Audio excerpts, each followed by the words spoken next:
민수야, 엄마가 지금 병원에 와 있는데 수술을 안 하면 앞으로 걷는 건 힘들대. 와서 좀 도와줘. 엄마, 지금 장모님 모시느라 바빠요. 나중에 연락드릴게요. 그럼 수술비 좀 도와줄 수 있어?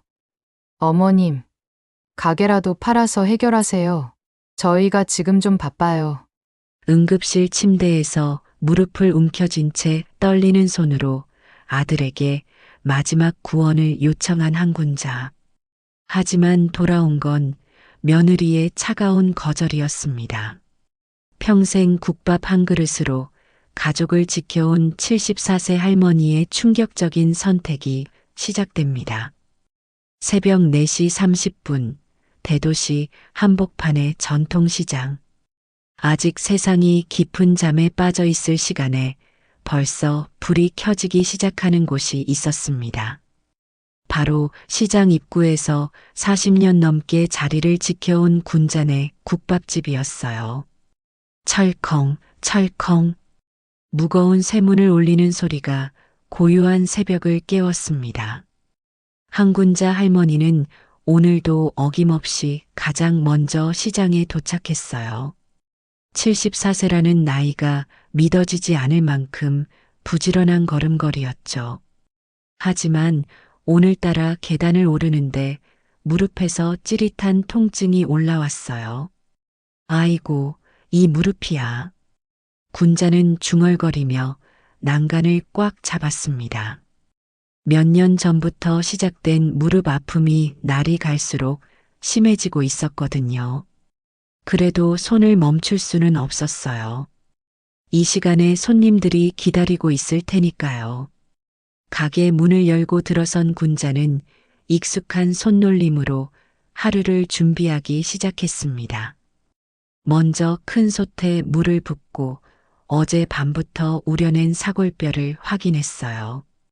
뽀얀 국물이 보글보글 끓고 있는 모습을 보니 마음이 놓였습니다. 이 구수한 냄새가 바로 군잔의 국밥집의 자랑이었거든요. 반찬 준비도 시작했어요. 아삭한 무김치, 고소한 깍두기, 짭조름한 명태젓갈까지. 모든 반찬이 군자의 손맛이 들어간 정성스러운 요리였습니다. 새벽 5시가 되자 첫 손님이 들어왔어요. 시장에서 과일 장사를 하는 김 사장이었습니다. 할머니, 오늘도 일찍 오셨네요.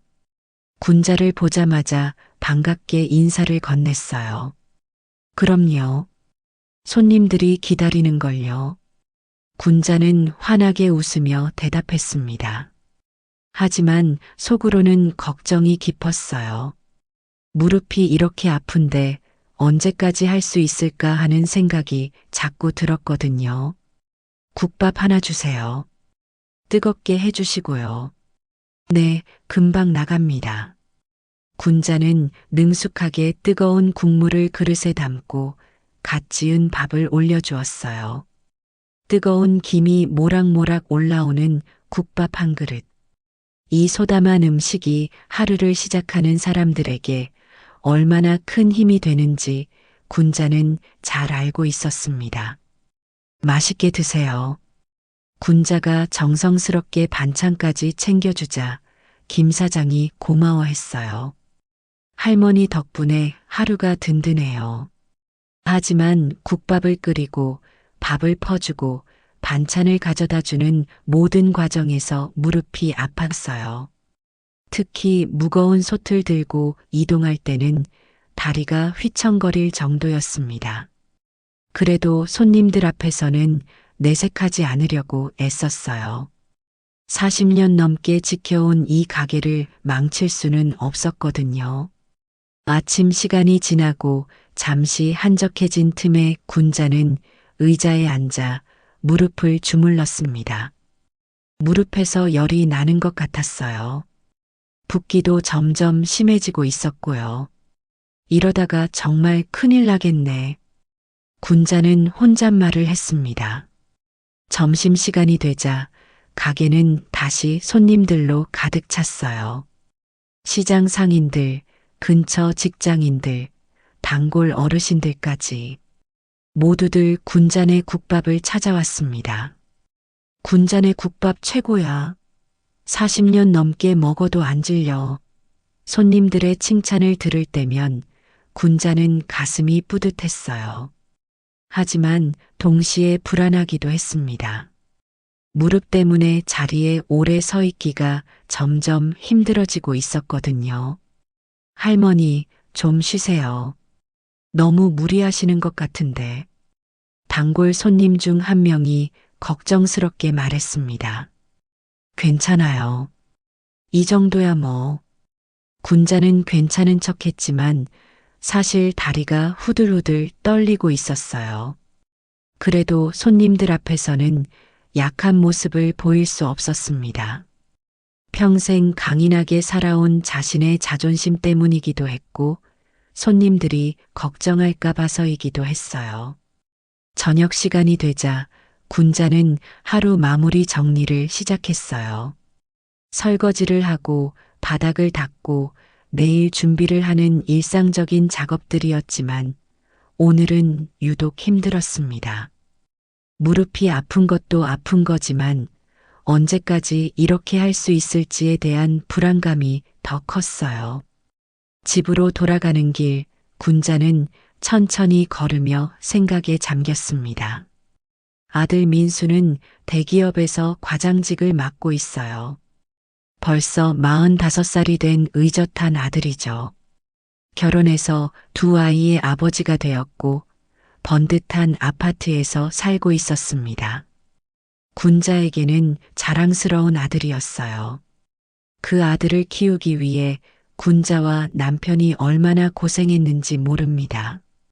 민수가 어렸을 때를 떠올려 봅니다. 새벽부터 밤늦게까지 국밥집에서 일하면서도 아들 교육만큼은 포기하지 않았어요. 과외비를 마련하기 위해 군자는 더 일찍 나와서 더 늦게까지 일했습니다. 남편도 시장에서 첨가물 장사를 하며 가게를 도왔어요. 그 덕분에 민수는 좋은 대학에 들어갔고 지금의 자리까지 올라설 수 있었습니다. 하지만 아들이 성공할수록 찾아오는 횟수는 줄어들었어요.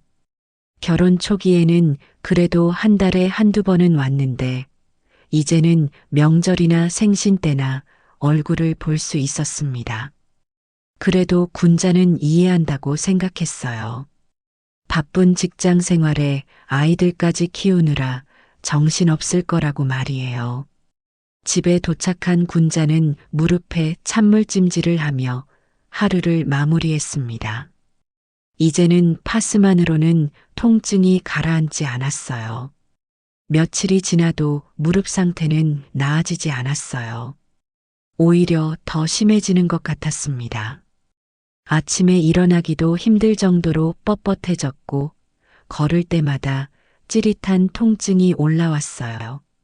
그래도 가게는 열어야 했습니다. 단골 손님들이 기다리고 있을 테니까요. 어느 날 아침 평소처럼 국밥을 끓이던 군자는 갑자기 어지러움을 느꼈습니다. 무릎 통증 때문에 제대로 잠을 못 잔 탓인지 몸에 힘이 하나도 없었어요. 그래도 손님들이 오기 시작했으니 버텨야 했습니다. 국밥 하나 주세요. 단골 아저씨가 주문을 하자 군자는 힘겹게 일어섰어요. 하지만 그 순간 무릎에서 극심한 통증이 올라오며 몸이 휘청거렸습니다. 아이고, 군자가 비명을 지르며 주저앉았어요. 손에 들고 있던 국자가 바닥에 떨어지고 뜨거운 국물이 튀었습니다. 할머니, 손님들이 깜짝 놀라며 달려왔어요. 괜찮으세요? 군자는 무릎을 움켜쥔 채 일어나려 했지만 도무지 힘이 들어가지 않았습니다. 이제 정말 병원에 가야겠다. 군자는 그제야 심각성을 깨달았어요. 다음 날 군자는 동네 정형외과를 찾아갔습니다. 평생 병원을 멀리했던 군자에게는 쉽지 않은 결정이었어요. 진료실에 들어가자 의사가 군자의 걸음걸이를 보더니 심각한 표정을 지었습니다. 언제부터 아프셨어요? 몇 년 전부터 조금씩 아프기 시작했는데 요즘에는 너무 심해서요. 군자는 솔직하게 대답했습니다. 의사는 군자의 무릎을 만져보고 다리를 움직여보며 여러 검사를 했어요. 엑스레이를 찍어봐야겠습니다. 의사의 말에 군자는 불안해졌어요. 엑스레이 결과를 본 의사의 표정이 더욱 심각해졌어요. 할머니, 무릎 상태가 심각합니다. 연골이 거의 다 닳아서 뼈끼리 부딪히고 있어요. 군자는 의사의 말을 들으며 머릿속이 하얘졌어요. 그럼 어떻게 해야 하나요? 인공관절 수술을 받으셔야 합니다. 의사의 첫마디가 군자의 가슴을 철렁하게 만들었어요. 수술이요? 네. 이 상태로는 걷는 것도 점점 힘들어질 거예요. 지금 수술하지 않으면 나중에는 휠체어를 타야 할 수도 있습니다. 그럼 비용은 얼마나 될까요? 군자가 떨리는 목소리로 물었습니다. 보험 적용을 받아도 본인 부담이 약 700만 원 정도 됩니다. 의사의 말에 군자는 하늘이 무너지는 기분이었어요. 700만 원이라는 큰 돈을 어디서 구해야 할지 막막했습니다. 평생 국밥 한 그릇씩 팔아서 모은 돈으로는 감당하기 어려운 액수였어요. 다른 방법은 정말 없나요? 군자는 간절한 마음으로 물었습니다. 물론 약물 치료나 물리 치료도 있지만 할머니 나이를 생각하면 수술이 가장 확실한 방법입니다. 더 늦으면 수술 자체가 어려워질 수도 있어요. 병원에서 나오는 길, 군자의 마음은 무거웠습니다. 700만 원이라는 돈이 머릿속에서 맴돌았어요. 평생 살면서 한 번에 그런 큰 돈을 써본 적이 없었거든요. 그날 밤 군자는 잠을 이룰 수 없었습니다. 무릎 아픔도 아픔이지만 앞으로 어떻게 해야 할지 막막했어요. 이틀을 고민한 끝에 군자는 용기를 내어 아들에게 전화를 걸기로 했습니다. 민수의 목소리가 들렸을 때 군자의 가슴이 두근거렸어요. 민수야, 엄마야. 네, 엄마. 무슨 일이세요? 아들의 목소리는 평상시와 다름없이 바빴습니다. 민수야, 엄마가 무릎 수술을 해야 한대. 수술이요? 갑자기 왜요? 응. 병원에서 인공관절 수술을 받아야 한다고 하더라. 700만 원 정도 든다는데. 혹시 좀 도와줄 수 있니? 군자는 떨리는 목소리로 부탁했습니다. 평생 자식에게 손 벌린 적이 거의 없었던 군자에게는 정말 어려운 일이었어요. 이런 부탁을 해본 적이 거의 없어서 말하는 것도 힘들었습니다. 엄마, 죄송한데 지금은 정말 어려워요. 민수의 대답은 군자가 예상했던 것과 전혀 달랐습니다. 어려워? 군자는 귀를 의심했어요.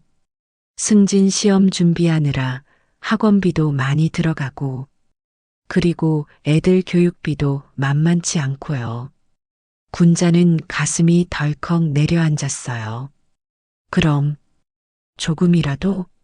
엄마, 정말 죄송해요. 지금 당장은 여유가 없어요. 민수의 차가운 말에 군자는 아무 말도 할 수 없었습니다.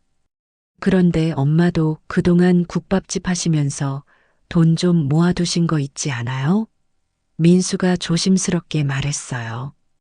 그걸로 우선 해결해 보시고 정말 안 되면 그때 다시 상의해요. 군자는 말문이 막혔습니다. 평생 모은 돈이 얼마나 되겠어요? 국밥 한 그릇에 6천 원씩 받아서 하루하루 근근히 살아온 돈으로 700만 원을 어떻게 마련하라는 거였을까요? 엄마, 그리고 요즘 코로나 때문에 회사 상황도 안 좋아서 보너스도 깎였어요. 정말 죄송해요. 민수는 미안하다는 말만 연발했지만 구체적인 도움은 주지 않았어요. 알겠다. 군자는 힘없이 대답했습니다. 그럼 엄마 몸조리 잘하시고 나중에 연락드릴게요. 전화가 끊어진 후 군자는 한참을 멍하니 앉아 있었습니다. 40년 넘게 새벽부터 밤늦게까지 일하며 아들을 키웠는데 정작 어머니가 아플 때는 이렇게 냉정할 줄 몰랐어요. 가슴이 먹먹하고 눈물이 핑 돌았습니다. 아들이 이렇게까지 냉정할 줄은 몰랐어요. 그래도 어쩔 수 없다고 생각했습니다. 정말 형편이 어려울 수도 있으니까요. 며칠 후 군자는 무릎을 질질 끌며 가게를 열었습니다. 손님들이 걱정스러운 눈빛으로 바라봤지만 괜찮다고 말할 뿐이었어요. 하지만 국밥을 끓이는 것조차 힘들어졌습니다. 솥을 들어올릴 때마다 무릎에서 전기가 오르는 것 같았거든요. 그런 어느 날 오후 옆가게에서 과일을 파는 김 사장이 군자에게 다가왔어요. 군자 씨, 큰일 났네요. 민수 씨 소식 들었어요? 군자는 고개를 들었습니다. 무슨 소식이요? 아니, 몰랐어요? 민수 씨가 장모님께 명품 가방 선물했다던데요. 군자는 귀를 의심했습니다. 네, 뭐라고요? 김 사장 부인이 그러던데 민수 씨가 장모님 생신에 몇백만 원짜리 샤넬 가방을 사드렸다더라고요. 거기다 제주도 여행까지 보내드렸다던데. 김 사장의 말에 군자는 현기증이 날 것 같았어요. 자신에게는 수술비 700만 원도 없다며 거절했던 아들이 장모님께는 명품 가방과 여행을 선물했다니요. 그게 확실한 이야기예요? 군자의 목소리가 떨렸습니다. 김 사장 딸이 민수 씨 회사 다니는데 직접 들었다더라고요. 몇백만 원짜리 가방이래요.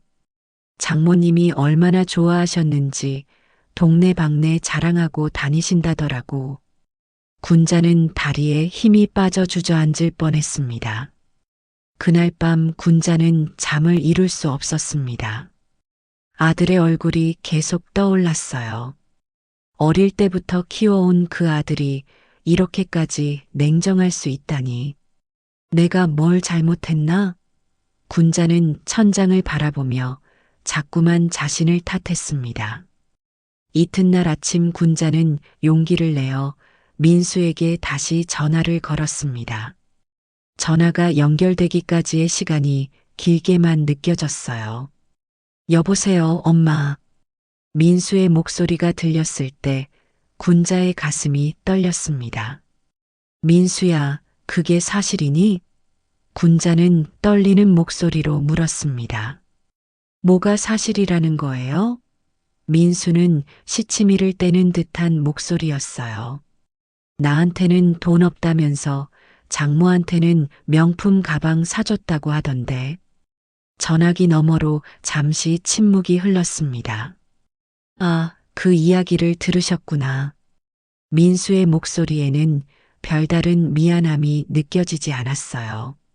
엄마, 장모님 덕에 내가 지금 이 자리에 있는 거 모르세요? 체면도 있고 선물 하나쯤은 드릴 만하죠. 군자는 가슴이 무너지는 듯한 기분이었습니다. 나는 내 친엄마는 뭐냐?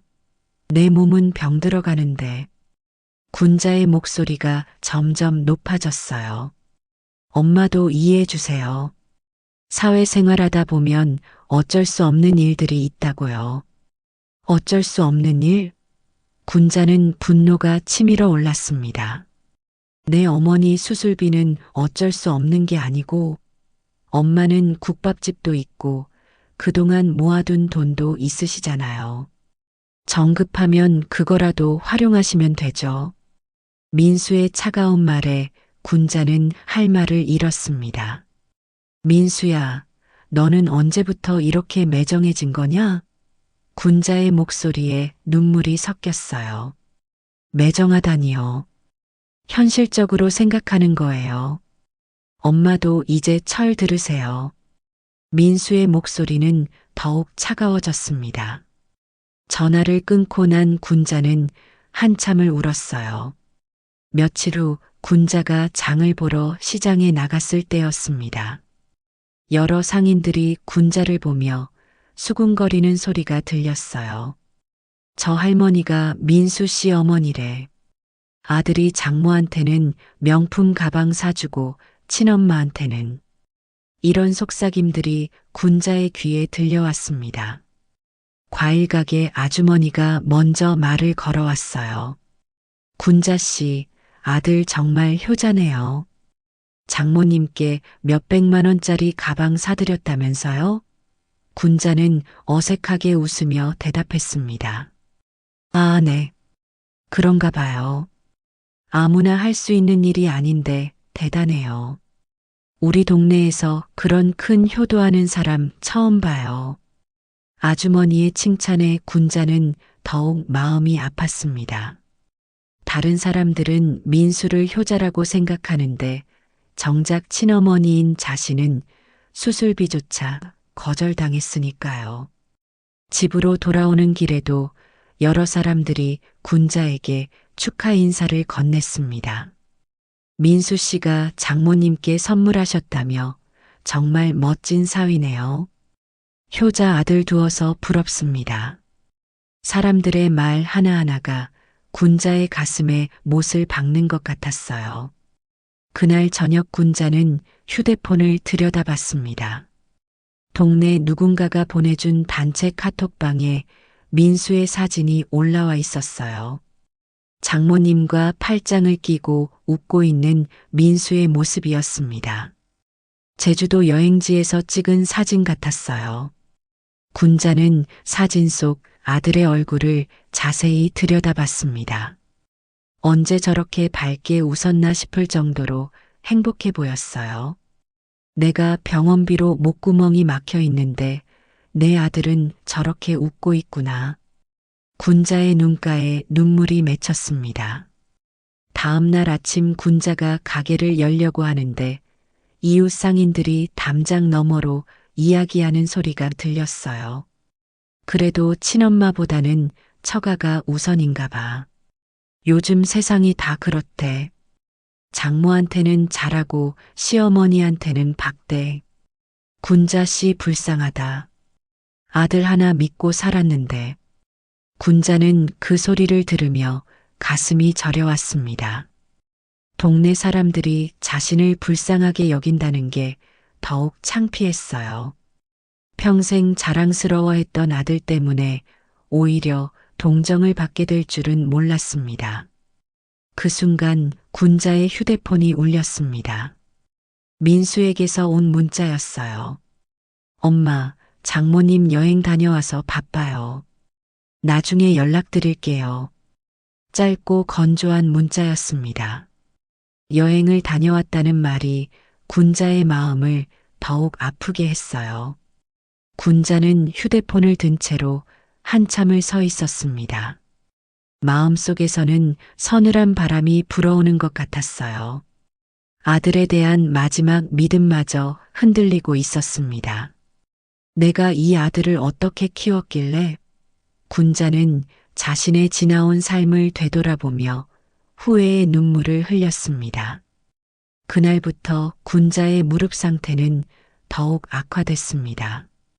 스트레스 때문인지 통증이 배가 된 것 같았어요. 밤에는 통증 때문에 제대로 잠을 이루지 못하는 날이 많아졌습니다. 그래도 가게는 열어야 했어요.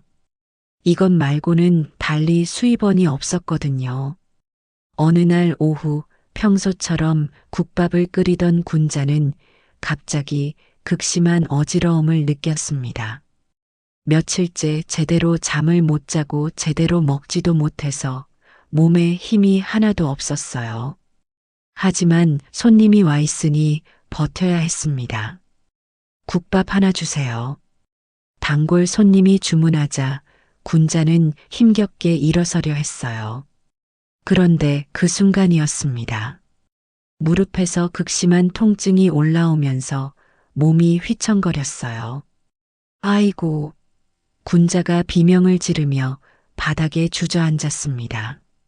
손에 들고 있던 뜨거운 국자가 떨어지면서 끓는 국물이 사방으로 튀었어요. 큰 속까지 넘어지면서 가게 안은 순식간에 아수라장이 되었습니다.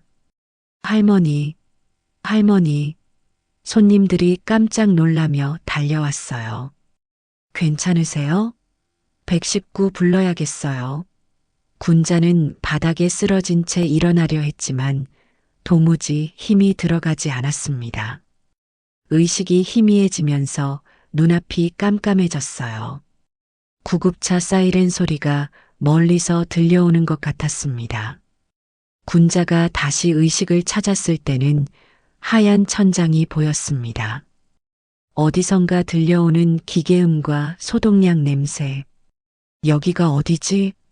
군자는 고개를 돌려 주변을 둘러봤어요.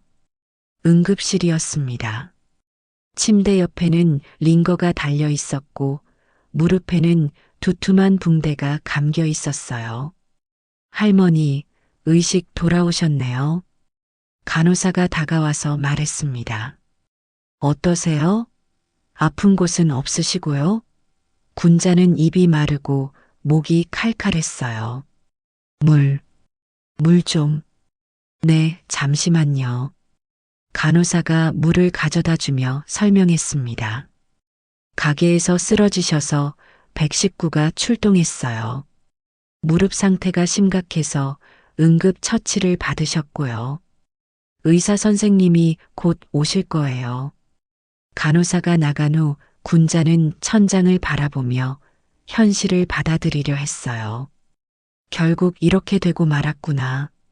무릎 통증을 참다가 가게에서 쓰러지다니. 손님들은 얼마나 놀랐을까요? 가게는 지금 어떻게 되었을까요?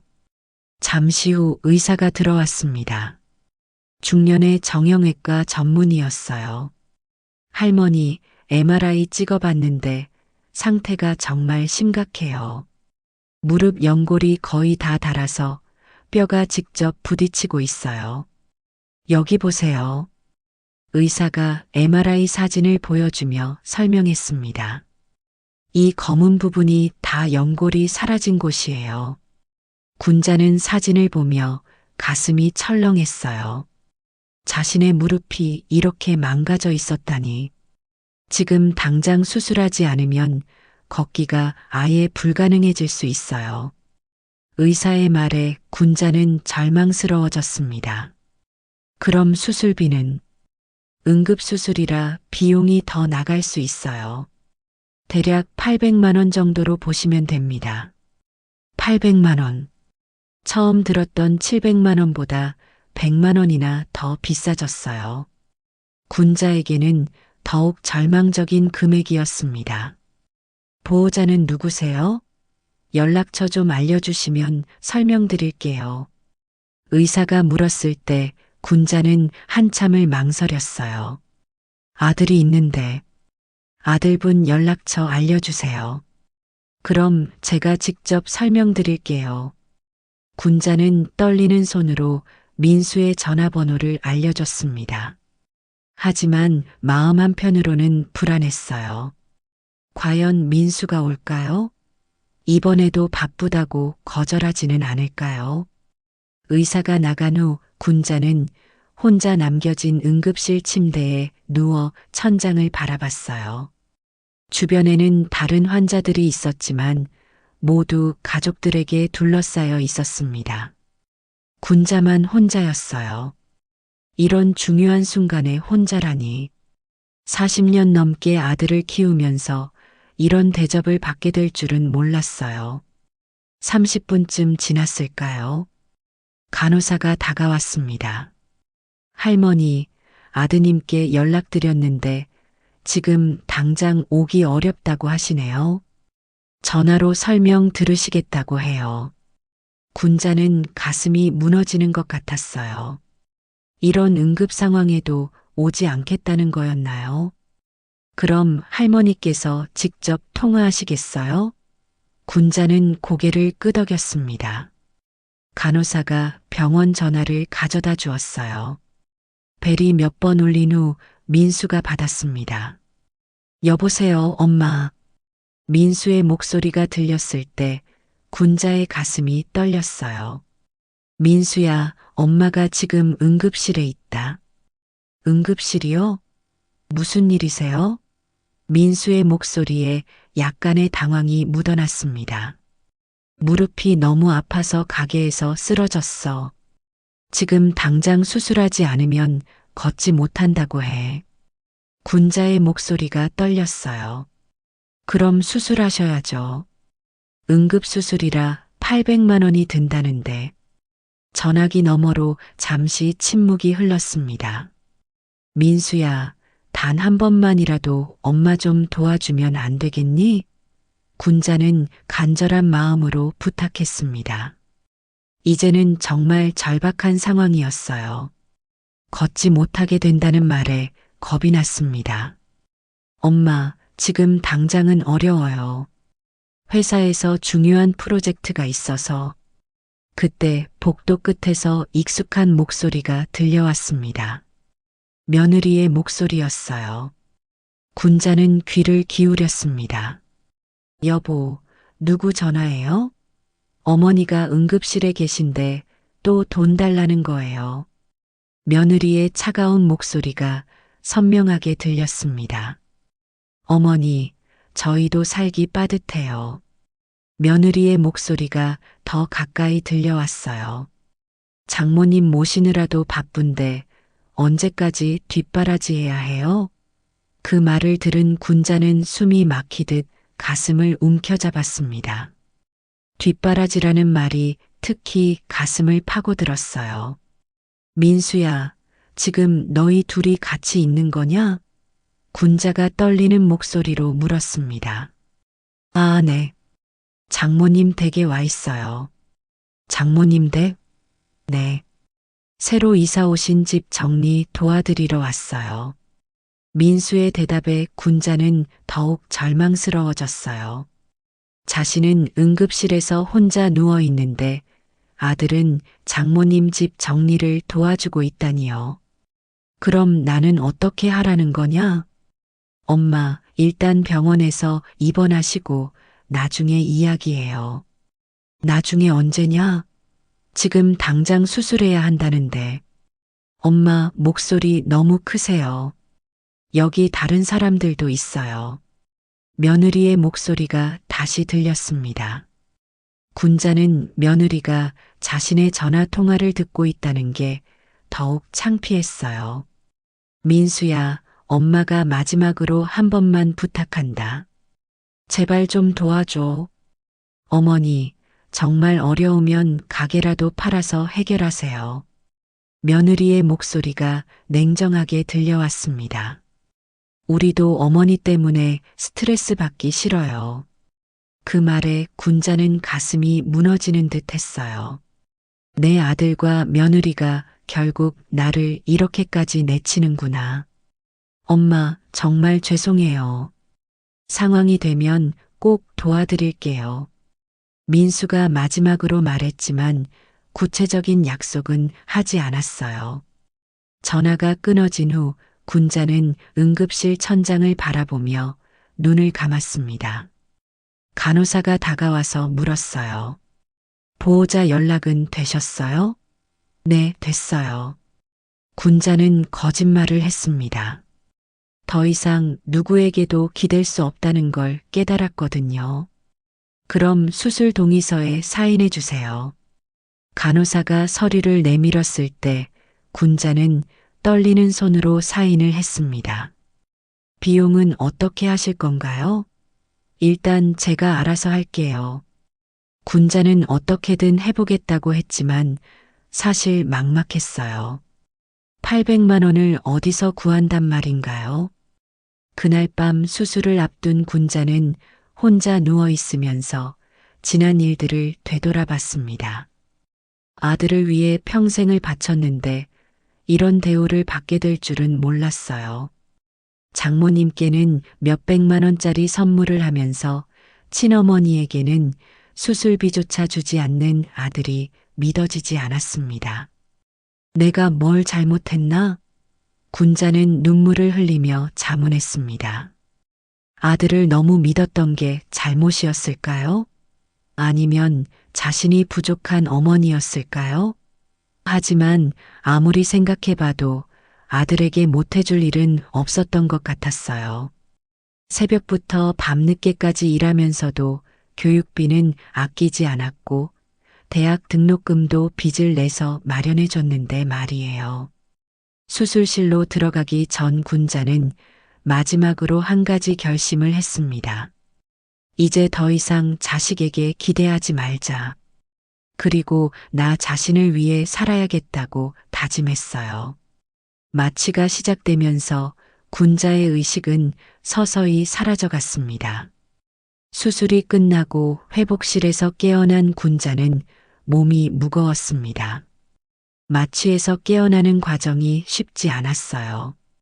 간호사가 다가와서 물었습니다. 어떠세요? 수술은 잘 되었어요. 군자는 고개를 끄덕였지만 마음은 여전히 무거웠어요. 수술비 걱정이 먼저 떠올랐습니다. 보호자분은 언제 오세요? 간호사의 질문에 군자는 대답하지 못했어요. 민수가 올 리는 없을 것 같았거든요. 아직 연락이 안 되나 봐요. 군자는 애매하게 둘러댔습니다. 간호사는 걱정스러운 표정을 지으며 물러갔어요. 며칠 후 군자는 일반 병실로 옮겨졌습니다. 6인실이었는데 다른 환자들은 모두 가족들이 찾아와서 간병을 해주고 있었어요. 옆 침대 할머니는 아들과 며느리가 번갈아 가며 돌봐주고 있었고 맞은편 할머니는 딸이 매일 와서 뒷바라지를 해주고 있었습니다. 군자만 혼자였어요. 간병인을 쓸 돈도 없어서 모든 걸 혼자 해야 했습니다. 화장실 가는 것도 밥 먹는 것도 모두 혼자였죠. 다른 환자들이 가족들과 이야기하며 웃는 소리를 들으면 군자는 더욱 외로워졌습니다. 할머니, 가족분들은 왜 안 오세요? 옆 침대 할머니가 조심스럽게 물었습니다. 바빠서 그래요.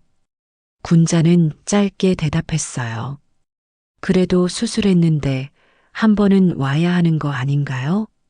군자는 대답하기 어려워 그냥 웃기만 했습니다. 사흘째 되는 날 옆자리 할머니가 군자의 손을 꼭 잡았습니다. 박경숙이라는 분이었어요. 할머니, 혹시 괜찮으시면 제 이야기 좀 들어보실래요? 군자는 고개를 끄덕였습니다. 경숙 할머니는 자신도 비슷한 경험이 있다고 말했어요. 나도 자식 믿다가 다 버렸어요. 경숙의 목소리에는 쓸쓸함이 묻어 있었습니다. 아들이 둘 있는데 큰아들한테는 집도 사주고 사업 자금도 대줬어요. 작은 아들한테도 결혼 자금 다 마련해줬고요. 군자는 경숙의 이야기에 귀를 기울였어요. 근데 막상 내가 아프니까 어떻게 됐는 줄 알아요? 경숙은 한숨을 내쉬었습니다. 큰아들은 바쁘다고 하고 작은 아들은 돈 없다고 하더라고요. 결국 혼자서 다 해결해야 했어요. 군자는 경숙의 이야기가 남의 일 같지 않았어요. 그때 깨달았어요. 결국 남는 건 나 자신이더라고요. 경숙은 군자의 손을 더 꽉 잡았습니다. 할머니도 힘드시죠? 자식한테 서운하시죠? 군자의 눈가에 눈물이 맺혔어요. 처음으로 자신의 마음을 이해해주는 사람을 만난 것 같았습니다. 저도 아들 하나 믿고 살았는데 군자는 작은 목소리로 말했어요. 아들이 장모님한테는 몇백만 원짜리 선물을 하면서 저한테는 수술비도 말을 잇지 못하고 고개를 떨어뜨렸습니다. 경숙은 군자의 마음을 다 이해한다는 듯 고개를 끄덕였어요. 그래도 할머니는 수술은 받으셨잖아요. 어떻게 하신 거예요? 경숙이 물었습니다. 군자는 잠시 망설였다가 말했어요. 사실 아직 해결 안 됐어요. 퇴원할 때까지 방법을 찾아야 해요. 혹시 재산이 있으세요? 경숙이 조심스럽게 물었습니다. 국밥집 건물이 있어요. 그것도 제 것이고요. 군자는 작은 목소리로 대답했어요. 경숙은 심각한 표정을 지었습니다. 할머니, 제 경험상 자식들이 그렇게 나오면 끝까지 그래요. 기다려봤자 더 상처만 받아요. 경숙의 말이 군자의 가슴에 박혔어요. 그럼 어떻게 해야 하나요? 내가 가진 걸로 내 인생을 살아야죠. 자식들 눈치 보지 말고요. 경숙의 조언에 군자는 깊이 생각에 잠겼습니다. 그동안 아들의 눈치를 보며 살았던 것 같았어요. 아들이 원하는 어머니가 되려고 애썼던 것 같고요. 나는 가진 걸 다 자식에게 줬지만 결국 혼자 남았어. 경숙이 계속 말했습니다. 재산은 결국 필요한 사람에게 흘러가야 해. 욕심 많은 자식이 아니라 정말 도움이 필요한 사람들에게 말이야. 그 말은 군자의 가슴을 깊이 파고들었어요. 그날 밤 군자는 잠을 이룰 수 없었습니다. 경숙의 말이 계속 머릿속을 맴돌았어요. 결국 남는 건 나 자신이더라고. 그 말이 특히 깊이 와닿았습니다. 군자는 자신의 삶을 되돌아봤어요. 남편과 함께 일생을 바쳐 마련한 국밥집 건물이 있었습니다. 시장에서 40년 넘게 장사를 하며 조금씩 모은 돈으로 산 소중한 재산이었어요. 내가 현금은 없지만 건물은 있었구나. 군자는 새삼 깨달았습니다. 그것 때문에 민수가 마음 편히 거절한 거구나. 군자는 민수의 말을 떠올렸어요. 엄마는 국밥집도 있고 그동안 모아둔 돈도 있으시잖아요. 아들이 그렇게 말했을 때는 서운하기만 했는데 이제 보니 다른 의미가 담겨 있었던 것 같았어요. 다음 날 오전 군자는 결심을 굳혔습니다. 퇴원하면 국밥집을 정리하기로 했어요. 하지만 민수에게 물려주지는 않을 생각이었습니다. 자신을 이렇게 외면한 아들에게 재산을 남겨줄 이유가 없다고 생각했거든요. 경숙 할머니, 사회단체에 기부하는 방법 아세요? 군자가 물었을 때 경숙은 놀랐습니다. 기부요? 갑자기 왜요? 제가 가진 국밥집을 시장 아이들을 위해 쓰고 싶어요. 아들한테 물려주지 않고요. 네, 안 줄 거예요. 경숙은 군자의 결심이 대단하다고 했어요. 할머니, 정말 후회하지 않으실 거예요? 후회할 게 뭐 있어요? 어차피 제대로 모셔줄 생각도 없는데. 군자의 목소리에는 확신이 담겨 있었습니다. 그럼 퇴원하시면 사회복지단체를 찾아가 보세요. 거기서 도와줄 거예요. 경숙이 조언을 해주었습니다. 평생 국밥 팔아번 돈, 이제 진짜 필요한 아이들 위해 쓰고 싶어요. 군자는 마음을 정했어요. 감사해요. 처음으로 제 마음을 이해해주는 분을 만난 것 같아요. 군자는 경숙에게 고마워했어요. 며칠 후 퇴원을 앞둔 군자는 민수에게 전화를 걸었습니다. 민수야, 엄마 내일 퇴원한다. 아, 네. 수술은 잘 되셨어요? 응, 잘 됐어. 그럼 됐네요. 민수의 대답은 담담했어요. 수술비에 대한 언급은 전혀 없었습니다. 민수야, 엄마가 결심한 게 있어. 무슨 결심이요? 내 인생을 내 마음대로 살기로 했어. 네. 자세한 건 나중에 알게 될 거야. 군자는 의미심장하게 말하고 전화를 끊었습니다.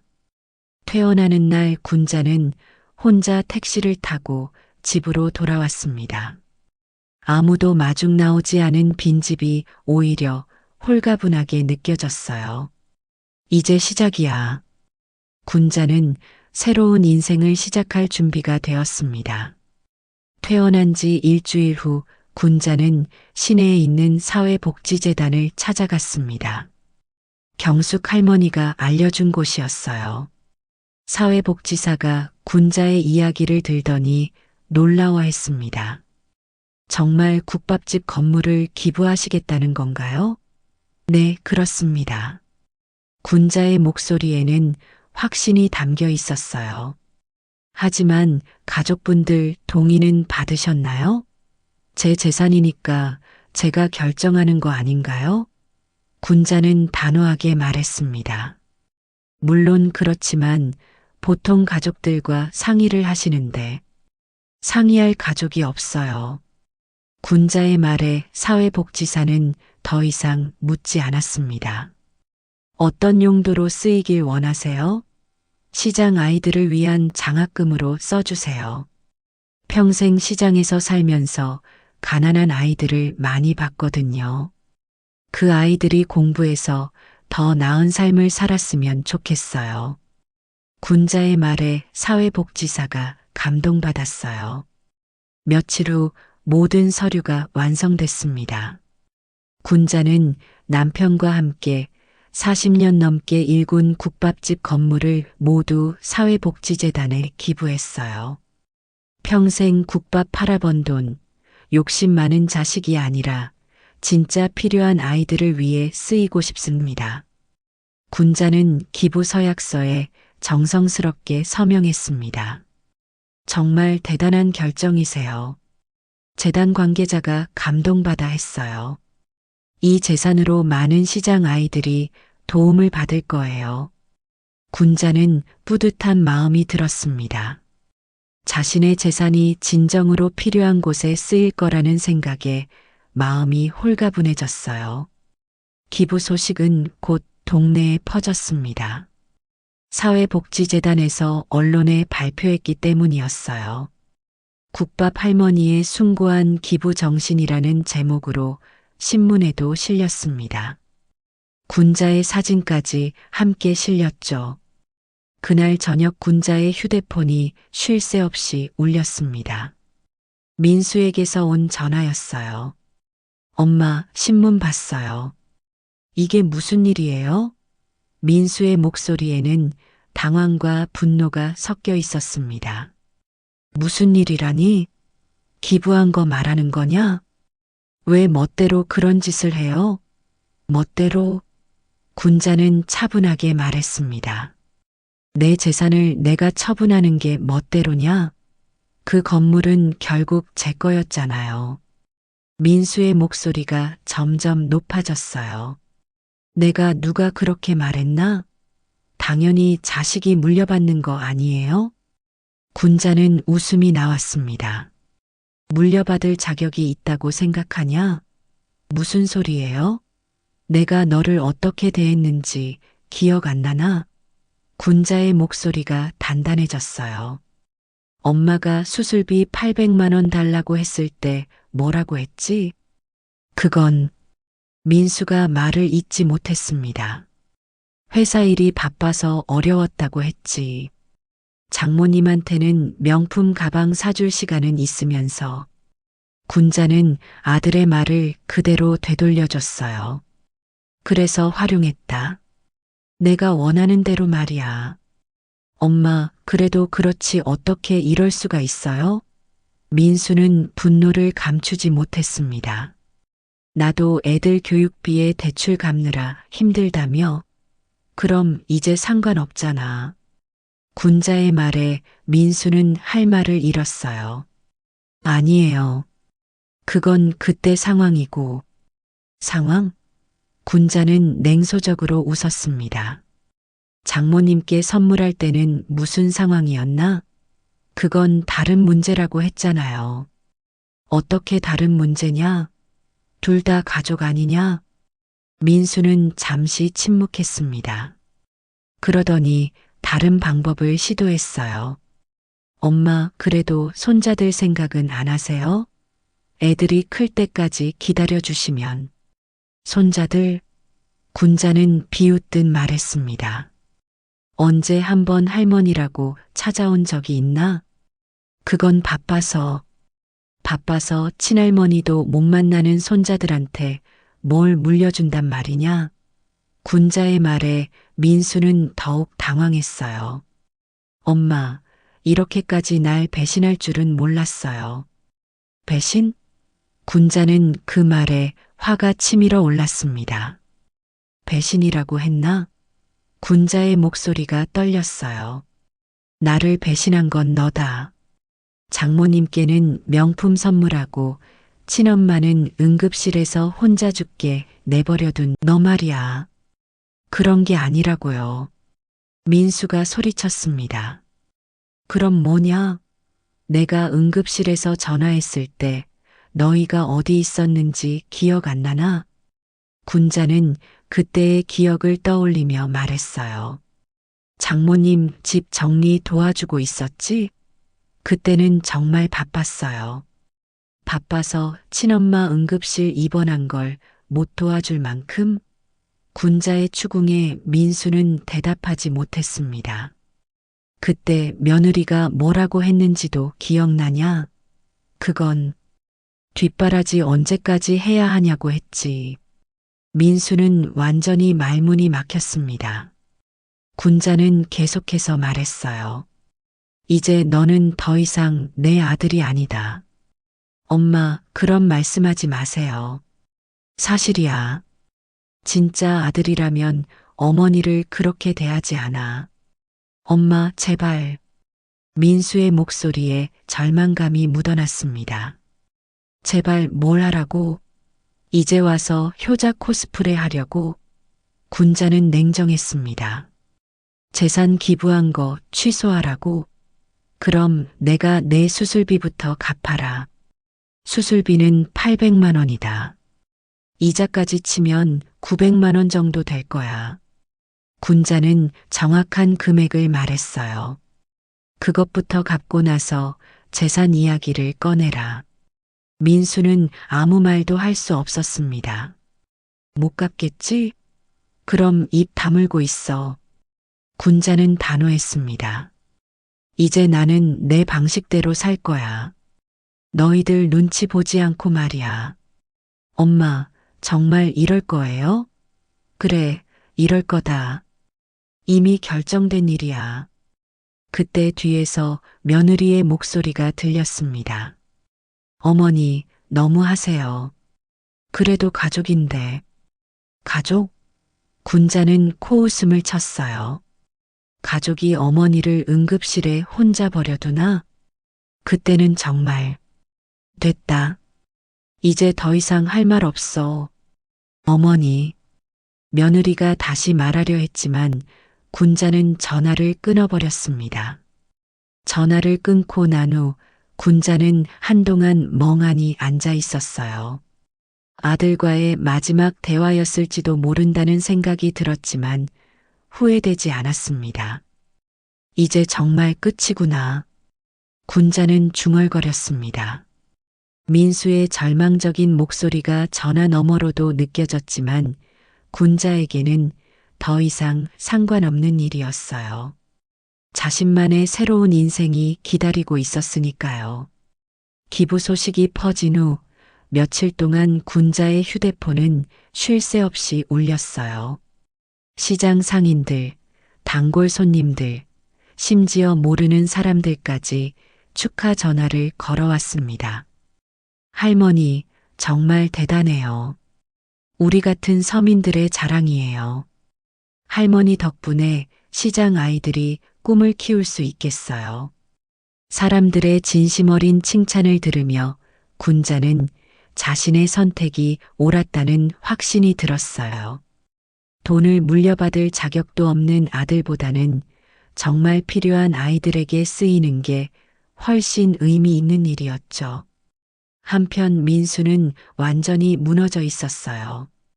어머니가 재산을 기부했다는 소식이 회사에도 퍼졌습니다. 동료들이 하나둘 민수를 이상한 시선으로 바라보기 시작했어요. 어떻게 어머니가 그런 극단적인 선택을 하게 만들었을까 하는 의구심이었죠. 민수야, 어머니 일로 많이 힘들겠다. 과장님이 조심스럽게 말을 걸어왔어요. 어머니가 그런 결정을 하시게 된 이유가 있을 텐데. 민수는 대답할 말이 없었습니다. 설마 수술비를 거절했다고 말할 수도 없었고, 장모님께 명품을 선물했다는 얘기는 더더욱 할 수 없었거든요. 회사에서 민수를 보는 시선이 차가워졌어요. 동료들 사이에서는 민수가 어머니를 제대로 돌보지 않았다는 소문이 돌기 시작했습니다. 어머니가 재산을 모두 기부할 정도로 서운하게 했다면 분명 이유가 있을 거라는 생각이었죠. 집에서도 상황은 좋지 않았어요. 며느리는 민수를 원망하기 시작했습니다. 여보, 어떻게 그런 일이 생겼어요? 몇억 원짜리 건물을 그냥 기부해 버리다니. 우리 애들 교육비는 어떻게 할 거예요? 며느리의 불만이 터져 나왔어요. 그것도 모자라서 장모님한테까지 소문이 났어요. 장모님이 민수에게 차갑게 말했습니다. 민수야, 친어머니도 제대로 모시지 못하는 사람이 우리 딸을 잘 돌볼 수 있겠니? 앞으로는 우리 집에 얼굴 보이지 말아라. 민수는 사면초가에 몰린 기분이었어요. 회사에서도 집에서도 처가에서도 모두 자신을 비난하고 있었습니다. 어머니를 배신한 불효자라는 낙인이 찍혔어요. 그제야 민수는 자신이 얼마나 큰 실수를 했는지 깨달았습니다. 한편 군자는 시장 상인회에서 마련한 감사 행사에 참석했어요. 작은 행사였지만 시장 사람들이 모두 모여서 군자에게 감사를 표했습니다. 할머니 덕분에 우리 아이들이 공부할 수 있게 됐어요. 정말 고맙습니다. 젊은 상인 부부가 어린 딸을 데리고 와서 인사했어요. 할머니, 제가 커서 열심히 공부해서 할머니처럼 착한 사람이 될게요. 어린아이의 순수한 말에 군자는 가슴이 뭉클했어요. 그래, 착하게 자라라. 공부 열심히 해서 꿈을 이루고. 군자는 아이의 머리를 쓰다듬어 주며 행복했어요. 이런 순간이 바로 자신이 원했던 것이었습니다. 욕심 많은 아들보다는 이렇게 순수한 아이들에게 도움이 되는 게 훨씬 보람 있었어요. 시장 상인회장이 마이크를 잡고 말했습니다. 군자 할머니의 숭고한 정신을 기리기 위해 장학재단 이름을 군자 국밥집 장학재단으로 정했습니다. 할머니의 뜻이 영원히 이어지길 바랍니다. 박수가 터져 나왔고 군자는 눈물을 흘렸어요. 며칠 후 군자는 작은 원룸으로 이사를 했어요. 복지재단에서 마련해준 임시 거처였습니다. 비록 작은 공간이었지만 군자에게는 새로운 시작의 공간이었어요. 이제 진짜 내 집이구나. 군자는 작은 거실을 둘러보며 만족스러워했습니다. 무릎 수술은 성공적이었어요. 물리치료를 꾸준히 받으며 조금씩 회복되고 있었습니다. 예전처럼 아픈 무릎을 질질 끌며 걸을 필요도 없어졌죠. 아이고, 이렇게 편할 줄 몰랐네. 군자는 똑바로 서서 걸을 수 있게 된 것에 감사했어요. 복지관에서 봉사활동을 시작한 것은 이사 온 지 보름 후였어요. 자식들에게 버림받은 어르신들을 위한 상담 봉사였습니다. 할머니, 제 이야기를 들어보세요. 찾아오는 어르신들의 사연은 모두 비슷했어요. 자식을 위해 평생을 바쳤지만 막상 자신이 필요할 때는 외면당한 이야기들이었죠. 저도 그랬어요. 아들 하나 믿고 살았는데 결국 혼자가 되었어요. 군자는 자신의 경험을 나누며 다른 어르신들을 위로했습니다. 하지만 포기하지 마세요. 우리에게도 새로운 삶이 있어요. 군자의 말을 들은 어르신들은 고개를 끄덕이며 눈물을 흘렸어요. 봉사활동을 하면서 군자는 진정한 보람을 느꼈습니다. 누군가에게 진짜로 도움이 되고 있다는 느낌이었어요. 내가 겪은 아픔이 헛되지 않았구나. 자신의 상처가 다른 사람들에게는 위로가 되고 있었습니다. 어느 날 오후 복지관에서 봉사를 마치고 집으로 돌아오는 길이었어요. 버스에서 내리려는데 익숙한 뒷모습이 보였습니다. 민수였어요. 아들은 군자가 사는 원룸 앞에 서 있었습니다. 한참을 망설이는 듯한 모습이었어요. 민수야. 군자가 먼저 말을 걸었습니다. 민수는 깜짝 놀라며 돌아봤어요. 엄마. 아들의 얼굴은 많이 초라해져 있었습니다. 예전에 자신감 넘치는 모습은 온데간데 없었어요. 여기서 뭐 하냐? 엄마 뵈러 왔어요. 이제 와서? 군자는 냉정했습니다. 엄마, 제가 잘못했어요. 민수의 목소리가 떨렸어요. 뭘 잘못했는지 알고 있나? 네. 엄마가 아픈데도 도와드리지 않은 것, 장모님한테만 잘한 것, 모든 게 다 제 잘못이에요. 군자는 아들을 찬찬히 들여다봤습니다. 진짜 후회하는 것 같기도 했지만 재산 때문에 온 건 아닌지 의심스러웠어요. 그래서 엄마를 다시 모시고 싶어요. 모시고 싶다고? 군자는 코웃음을 쳤습니다. 재산 기부한 게 후회되나? 그런 게 아니에요. 그럼 뭐냐? 정말로 엄마가 그리워요. 회사에서도 힘들고 장모님과도 갈등이 생겼고 민수의 말에 군자는 놀랐어요. 장모님과 갈등이? 네. 엄마 일로 싸웠어요. 장모님이 저보고 불효자라고 하시더라고요. 민수의 목소리에 절망감이 묻어 있었어요. 아내도 저한테 실망했다고 해요. 친어머니도 제대로 못 돌보는 남자라면서요. 군자는 복잡한 감정이 들었습니다. 아들이 고통받는 걸 보니 마음이 아팠지만 동시에 당연한 결과라는 생각도 들었어요. 그래서 나한테 온 거냐? 엄마, 정말 잘못했어요. 용서해 주세요. 민수가 고개를 숙였습니다. 용서? 군자는 한참을 생각했어요. 민수야, 용서는 할 수 있어. 하지만 예전으로 돌아갈 수는 없다. 엄마, 나는 이제 내 인생을 찾았어. 너희들 눈치 보지 않는 삶 말이야. 군자의 목소리에는 확신이 담겨 있었어요. 그럼 저는 어떻게 하라고요? 내 인생은 내가 책임져라. 나는 더 이상 내 뒷바라지를 할 생각이 없어. 군자의 말에 민수는 더욱 절망적인 표정을 지었어요. 엄마, 정말 저를 버리시는 건가요? 내가 먼저 나를 버렸잖아. 군자는 담담하게 말했습니다. 응급실에서 혼자 누워 있을 때 나를 버린 건 너야. 민수는 아무 말도 할 수 없었어요. 그때의 기억이 선명하게 떠올랐거든요. 하지만 민수야, 나는 너를 미워하지 않는다. 군자의 말에 민수가 고개를 들었어요. 미워했다면 이렇게 대화도 하지 않았을 거야. 그럼, 하지만 기대도 하지 않는다는 뜻이야. 군자는 분명하게 선을 그었습니다. 이제 가라.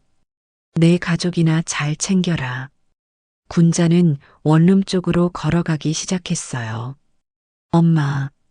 민수가 뒤에서 불렀지만 군자는 돌아보지 않았습니다. 안녕히 가세요, 엄마. 민수의 작은 목소리가 들렸지만 군자는 계속 걸어갔어요. 원룸에 도착한 군자는 창문 너머로 민수가 떠나는 모습을 봤습니다. 구부정한 어깨로 터벅터벅 걸어가는 아들의 뒷모습이 안타까웠지만 돌이킬 수는 없는 일이었어요. 저렇게라도 철이 들면 다행이겠지. 군자는 중얼거렸습니다. 그날 저녁 군자는 복지관에서 만난 어르신들에게 전화를 걸었습니다. 할머니, 오늘 아들이 찾아왔어요. 정말요? 어떻게 됐어요? 용서는 했지만 예전으로 돌아가지는 않기로 했어요. 잘하셨어요. 그게 맞아요. 며칠 후 군자는 동네 소식을 들었습니다. 민수가 회사에서 승진해서 밀렸다는 소문이었어요. 아내와의 관계도 예전 같지 않다고 했습니다. 그래도 가족이니까 잘 풀렸으면 좋겠네. 군자는 진심으로 그렇게 생각했어요. 6개월 후, 군자의 일상은 평온했습니다. 아침에 일어나서 가벼운 산책을 하고 복지관에서 봉사활동을 했어요. 저녁에는 작은 텔레비전을 보며 하루를 마무리했습니다. 예전처럼 누군가를 기다리거나 눈치를 볼 필요가 없었어요. 더 중요한 건 진정한 보람을 찾았다는 것이었습니다. 군자 국밥집 장학재단에서 첫 장학생들이 선발됐어요. 시장 상인들의 자녀 10명이 장학금을 받게 된 것입니다. 할머니 덕분에 우리 딸이 대학에 갈 수 있게 됐어요. 정말 고맙습니다. 젊은 어머니가 딸의 손을 잡고 와서 인사했을 때 군자는 가슴이 뭉클했어요. 그래, 열심히 공부해서 좋은 사람이 되거라. 이런 순간들이 쌓여가며 군자는 자신의 선택이 옳았다는 확신을 갖게 됐습니다. 내 삶을 빼앗은 게 아들이라면 내 삶을 다시 세우는 건 나 자신이구나. 군자는 창가에서 따스한 햇살을 바라보며 속삭였습니다. 더 이상 자식의 안부를 궁금해하지 않았어요. 자신의 하루하루가 소중하고 의미 있다고 느껴졌습니다. 복지관에서 만난 새로운 친구들과 함께 소풍도 다니고 문화센터에서 요리교실도 다녔어요. 예전에는 상상할 수 없었던 자유로운 생활이었습니다. 1년 후 어느 따스한 봄날, 군자는 시장을 지나가다가 옛 국밥집 자리를 들렀습니다. 이제 그곳은 군자 국밥집 장학재단 사무소가 되어 있었어요. 입구에는 커다란 현판이 걸려 있었습니다. 평생 국밥 한 그릇으로 나눔을 실천한 한군자 할머니의 뜻을 기리며 할머니, 장학생 중 한 명인 고등학생이 달려와서 인사했어요. 이번에 전교 1등 했어요. 할머니 덕분이에요. 정말? 장한데. 계속 열심히 해라. 군자는 아이의 머리를 쓰다듬어주며 미소 지었습니다. 나는 이제 자유다. 군자는 마음속으로 중얼거렸습니다. 내 남은 날은 내 마음이 원하는 대로 정말 가치 있는 일을 위해 살리라. 저녁 노을이 시장 골목을 물들이는 가운데 군자는 가벼운 발걸음으로 집으로 향했습니다. 40년 넘게 무거운 짐을 지고 살았던 그 발걸음이 이제는 깃털처럼 가벼웠어요. 진정한 자유와 행복이 무엇인지 비로소 깨달은 74세 할머니의 새로운 시작이었습니다.